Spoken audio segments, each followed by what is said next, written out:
এখন আপনাদের সম্মুখে মুস্কান পারভীন মুসলিম কি বেটি একটি যে গজল আছে উর্দুতে, সেই গজল আপনাদের সম্মুখে পরিবেশন করবে।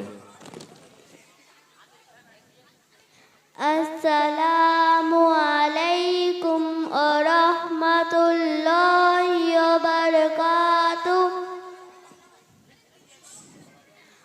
मुस्लिम की मैं बेटी हूँ, मुस्लिम ही रहूंगी मैं, बस आए ज़ैनब के रास्ते पे चलूंगी मैं।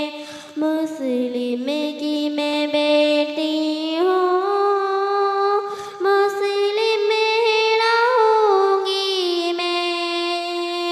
बस आए ज़ैनब के रास्ते पे चलूंगी मैं। रखना है कदम अपना अपनी ज़मीनों पर, मरना है मुझे मिटना अपनी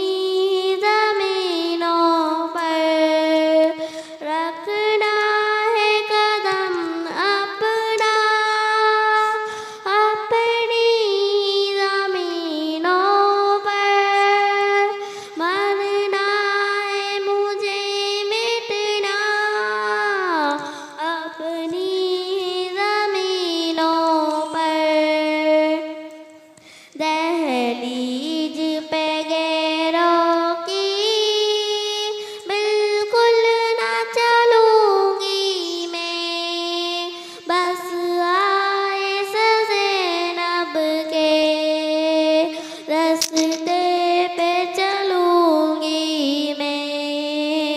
मुस्लिम की मैं बेटी हूँ, मुस्लिम ही रहूंगी मैं,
ওয়ালাইকুম আসসালাম।